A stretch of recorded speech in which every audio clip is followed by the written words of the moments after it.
about Gloria's dad. Gloria's dad was Harrison Yates Backer, and he was born in Callaway out here and lived in Callaway as a farmer, and then he ended up moving to New Bloomfield. But in his early years, he went off into the military.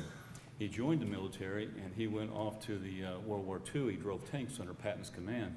He got captured in the Battle of the Bulge, and he was put in a concentration camp for about 3.5 months during that time before he was liberated. But in that 3.5 months, they just starved him. See, it was his own battalion that came through and liberated him. So some of the men took him down to a farmhouse and tried to feed him some eggs and things like that, and he couldn't eat them. So they put him in a hospital down in France for about a month and nursed him back to health. And you know, his name's on the wall over there in the Fulton Courthouse, which is an enormous place for history to go look. I'm just amazed when I walk around there and read that history, and they do honor our veterans. And inside the courthouse, they have the names of all the people that came out of Callaway County that went off to the wars during the wartime, and they're on the wall. Now on the outside, they have a memorial for those people, you know, who had lost their lives, who came out of Callaway County. So that's just a neat place. And my dad, he was, you know, he grew up here and been here all his life, but he happened to be in Kansas City, Missouri, with his aunt at the time he got drafted. He got drafted into the Korean War. And so my dad, you know, being a true Calawegian, decided he wasn't going. He wanted nothing to do with this war. So instead of going to Canada, he went to Arkansas. And you know that didn't work out for him.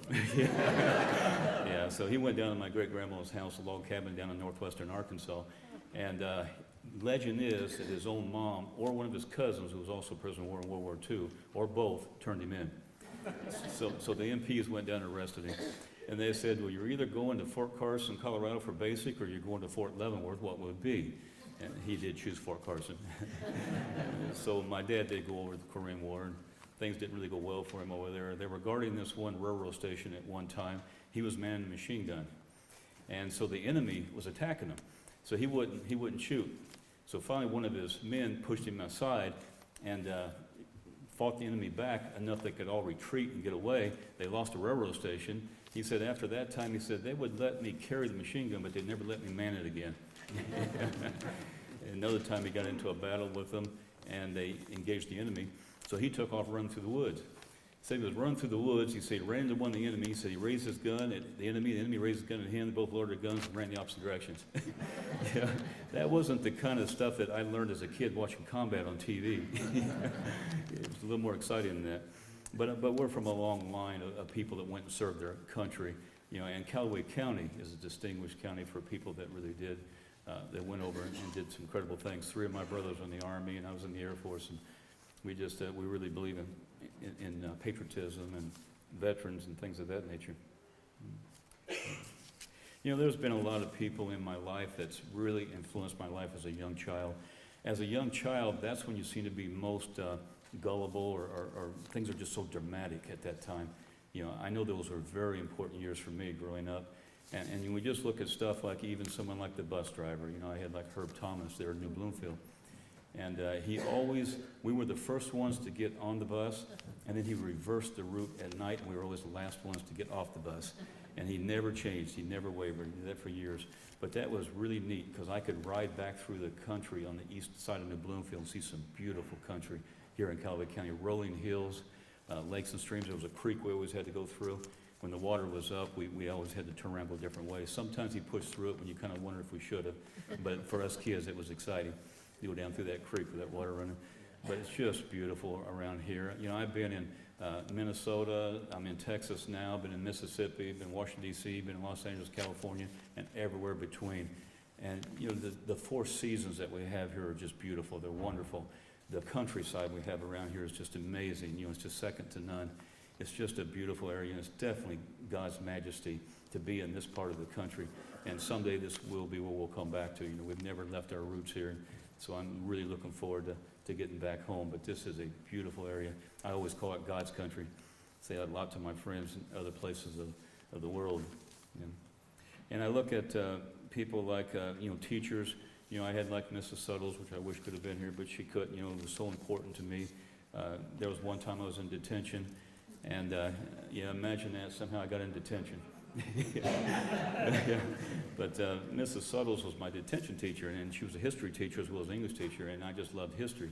So she gave me an old test from a year past, and I was able to do real well on it. But what I especially remember that made that rememberable is the fact that she came out there and boosted my ego. Instead of taking detention as a punishment, she really encouraged me and told me that I did so well in that test and just patted me on the back and stuff, and I never forgot that words of encouragement.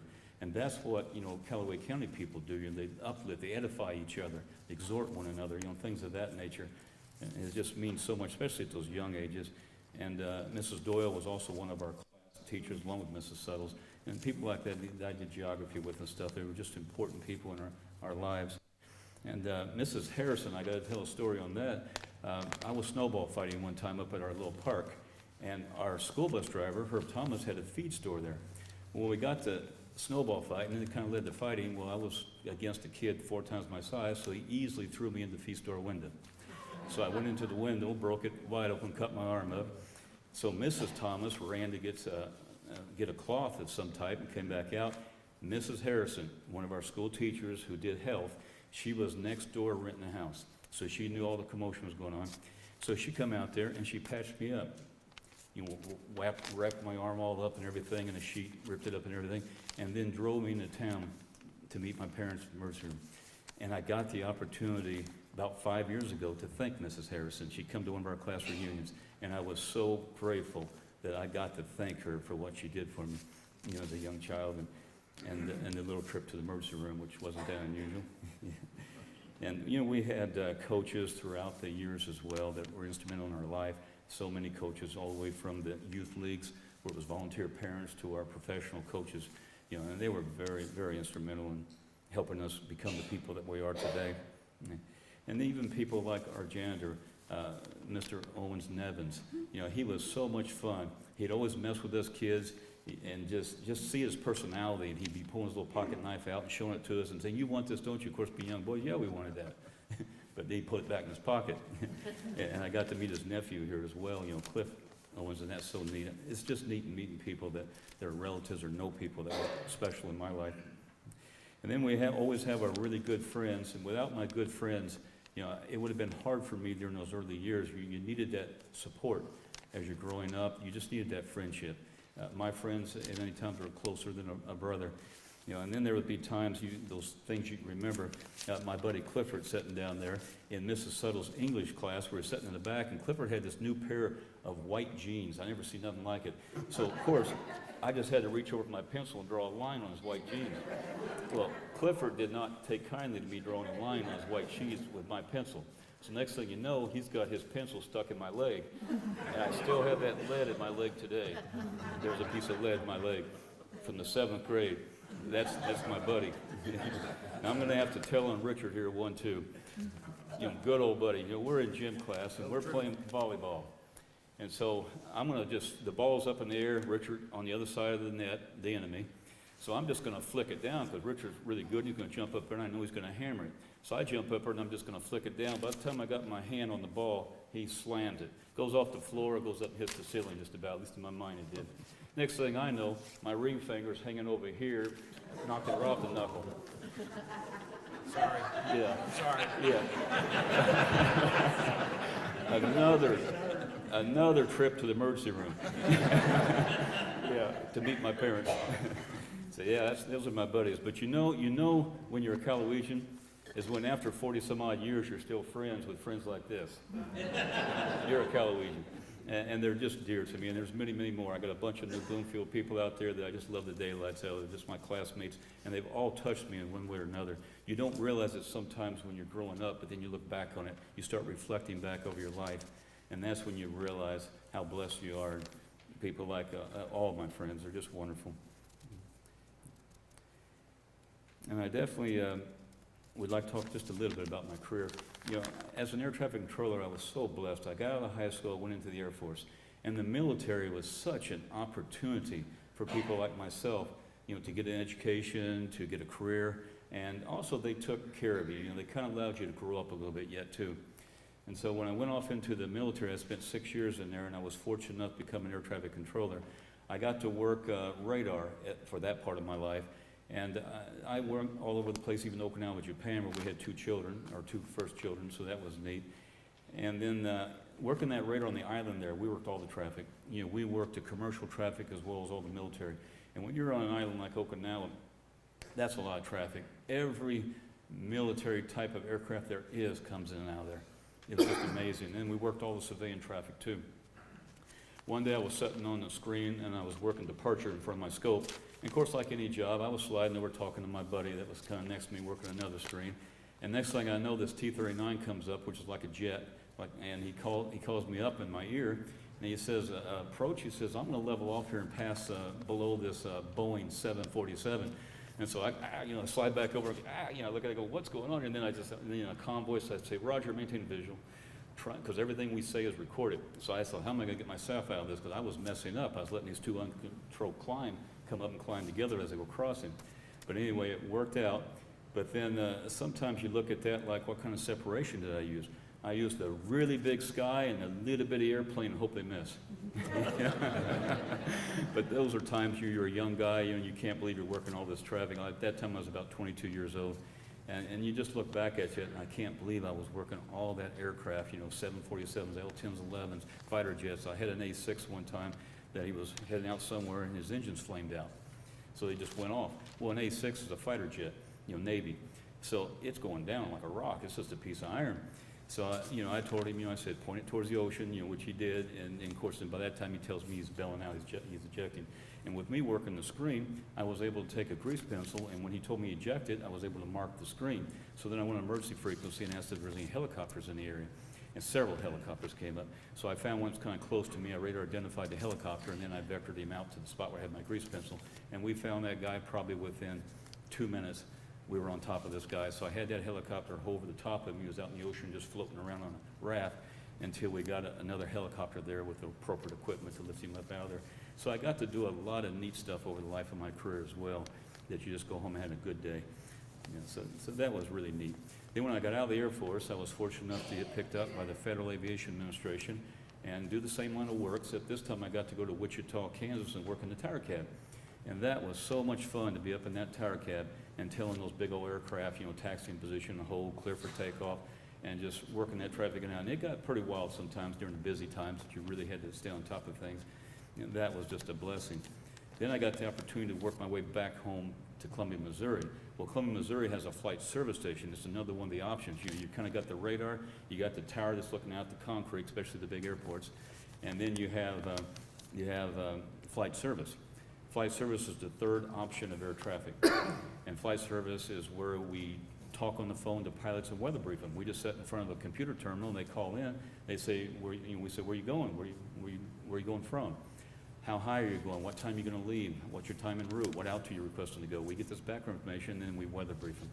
Once we give them a weather briefing, current weather, forecast, winds aloft, radar, we look at that and see if there's any thunderstorms in the area. And there's different types of flight as well, from smaller planes to jets to IFR to VFR type flight. So there's a lot going on there. Then we take their flight plan, put it in the system. We also tell them if there's any runway closures or any kind of a note if the nav aid's out of service for navigation. So there's just a lot that we do now that's different from working the radar or working the tower cab. And that part of the job is what I'm in now. Technology is putting us out of work. The FAA outsourced us to Lockheed Martin in 2005, and then by 2010, they closed us down here at Columbia.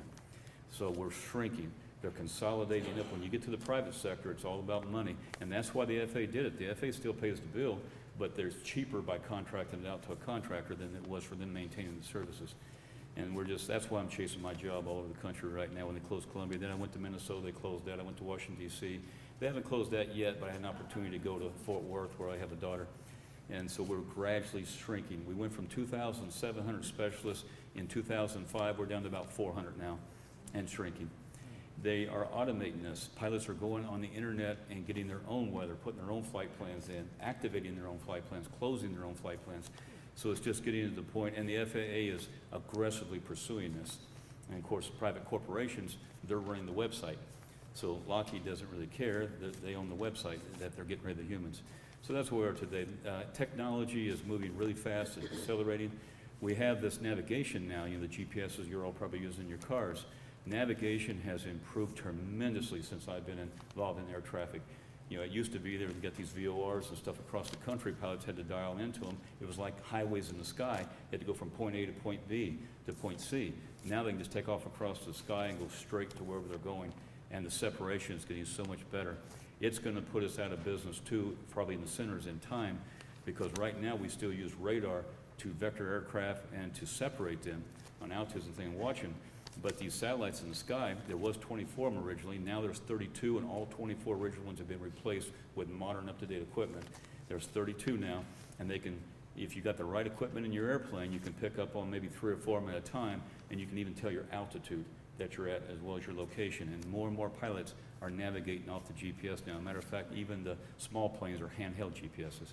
We don't have lost aircraft anymore. It's one thing we did in flight service. We triangulate VORs and find a lost aircraft. We don't even do that anymore. There's never colonists. We still have the capability, but everybody's using GPS satellite. So it is just amazing where technology is going, and it's going rapidly. It's accelerating.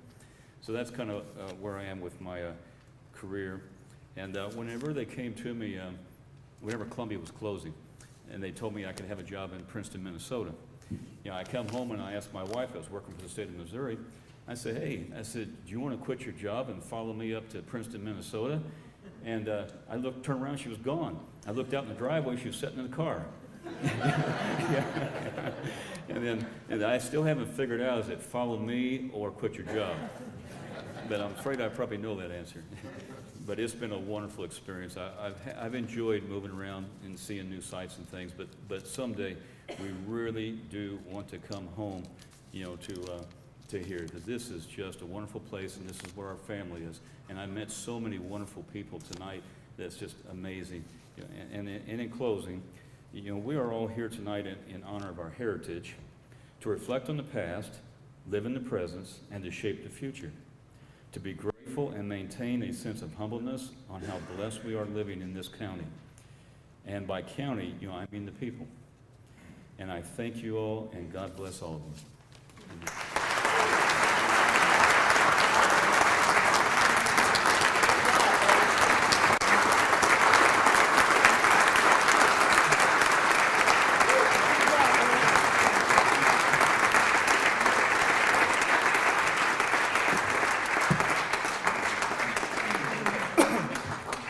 Good job, Glenn. It's a pleasure to know you. We're going to continue with some presentation of some awards. With the President of the Kingdom of Callaway Historical Society, Susan Crum. Please come up, please.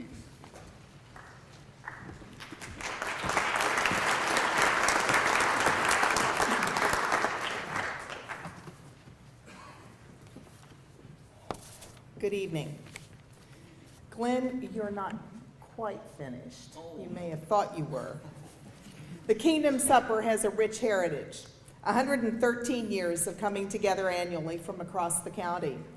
The Kingdom of Callaway Historical Society is really pleased to be a part of this occasion, to welcome Glenn Hodges back to Callaway, and to present you with a few mementos. I heard you say that you loved history, and we are going to capitalize on that, because I have a stack of good books about your home, Callaway County, that we hope you will enjoy. And then we prepared a citation for you, and this designates you as an honorary member in the society, and we welcome you back home to Callaway. I appreciate it. Thank you.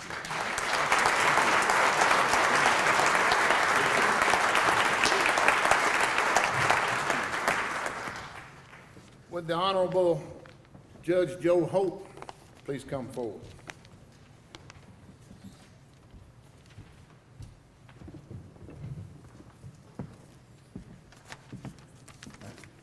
Glenn, as you were talking about going through New Bloomfield High School and looking at those pictures in your grandmother there in 1921, I wondered if you saw Gracie Yancey's backwards picture there.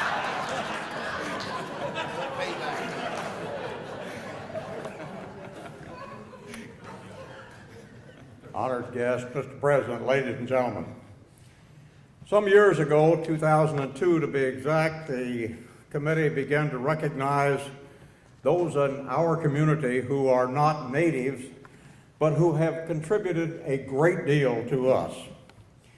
We're fortunate and indeed delighted tonight to present the Settlers Award to the distinguished Leroy Benton, Mayor of the City of Fulton. He was born and raised not in Callaway, but in Missouri, in St. Francis County, graduated from Farmington High School, and while in high school, owned and operated a donut shop. He started college at Southeast Missouri State College, and he played in the Golden Eagles marching band.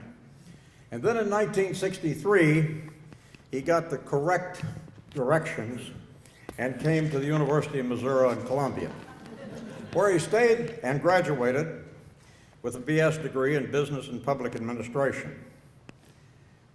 He married in 1965 his wife Frances, who cannot be with us tonight because she is recovering satisfactorily from knee replacement. And we all think about her as we hope she continues to improve. They have 3 children, but only his daughter, Jeannie, is able to be with us tonight. She had some of her family here earlier. Jeannie, thank you for coming. We appreciate you being here with your father.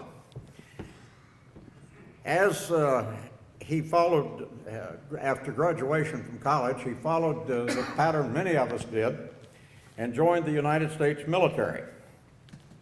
He got in the OCS program, completed it, and was commissioned a second lieutenant in the Quartermaster Corps.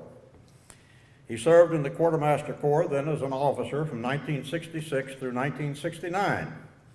In '69, he left the military service and was employed and served as the treasurer of the board of directors of the Sanders Truck Line in Farmington. He stayed with them for a while until 1975 when he gained employment at the Needegurt Truck Line in Fulton. And he moved to Fulton, and we gained a loyal subject. He worked with them for some time, and from 1986, after he left them, he was employed by Prudential Insurance, and then he was active in the housing field. In 1989, he was named as the executive director of the Fulton Housing Authority. He also served during that time on the Serve Incorporated Board, Fulton Daycare, Habitat for Humanity, and Missouri Association of the Deaf Apartments boards during the period of '89 to '98. From '98 to 2001, he engaged in the real estate appraisal business, where I really became acquainted with him as an attorney from time to time seeking appraisals of properties that we were involved with. He served from '98 to 2008 as the first ward councilman for the city of Fulton, and as a member of the Fulton Utility Board from '09 to '11. In 2011, he was elected mayor of the city of Fulton. Some of his other pursuits, from 2009 to the present, he served as a member of the Woodhaven Learning Center HUD Project Board of Directors, member of the First Christian Church of Fulton since '81, served as the board president, deacon, and elder. Since '81, he's been a member of the Fulton Kiwanis Club, serving as president in '95-'96, and honored by that club with a Hickston Medal in 2004. In 2012, he was recognized by the Callaway County chapter of the University of Missouri Alumni Association with the 2012 Outstanding Alumni of Callaway County Award. He has truly been a valued and outstanding member and a great addition to our community. The mayor's position not only is the head of administration in the executive branch of the city of Fulton, but it is literally the ambassador of the city of Fulton in any function wherein the city has some presence. In that role, he is and has been a highly visible member of the community and is greatly respected as a representative of this city wherever he may be and wherever he may travel. We are honored and pleased to present Leroy Benton with the 2018 Kingdom Supper Settlers Award. Leroy?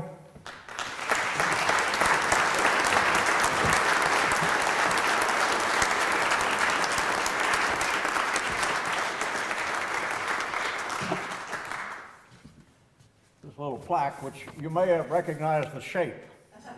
Kingdom of Callaway Settlers Award in recognition of Mayor Leroy Benton, born outside of the county but chose to make the Kingdom of Callaway his home, in appreciation for his dedication to enrich our community, thereby making it a better place for all of us to live. Thank you. Thank you. Thank you.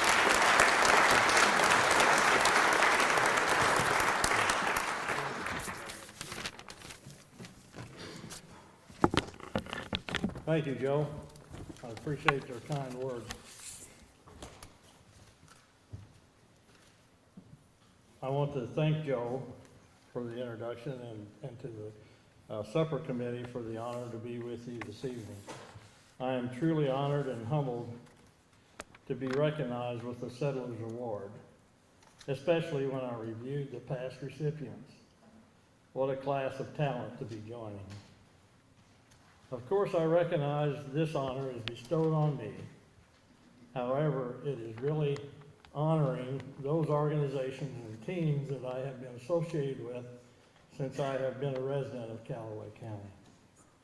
Seldom does an individual accomplish anything without support of others. I would like to spend a couple of minutes acknowledging those organizations and individuals and express my gratitude to them. First, my family.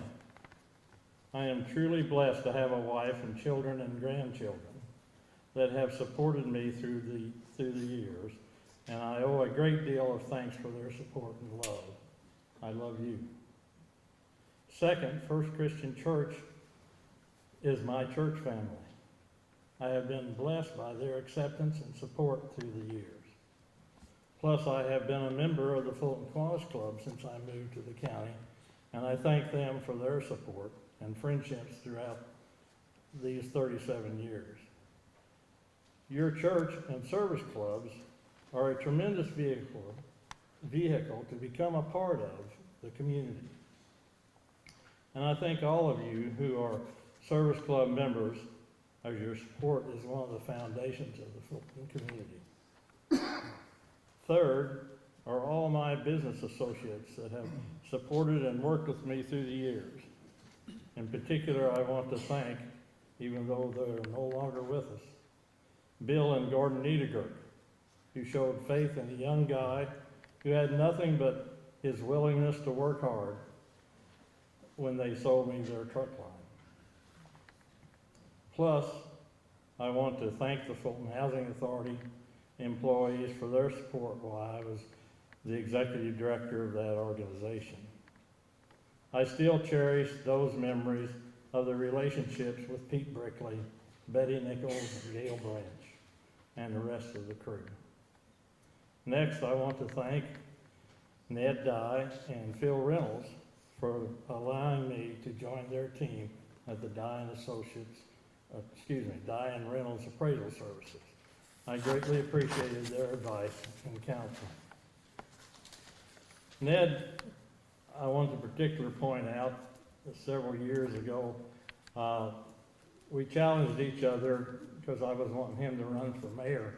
He challenged me to run for council.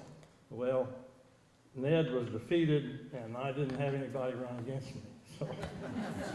So maybe it's Ned's fault that I'm here today. Last but not least, it is my City of Fulton family that I want to thank. What an outstanding and talented group of employees we are blessed to have serve us and lead us. A special thank you to those who are willing to give of their time and as elected officials, and to those who give of their time voluntarily by serving on the many citizen boards and commissions of the city. What an impressive group. We have a community here in Callaway County that is caring and supporting of each other. I'm very proud to say I live in Fulton, Callaway County, Missouri. Again, thank you very much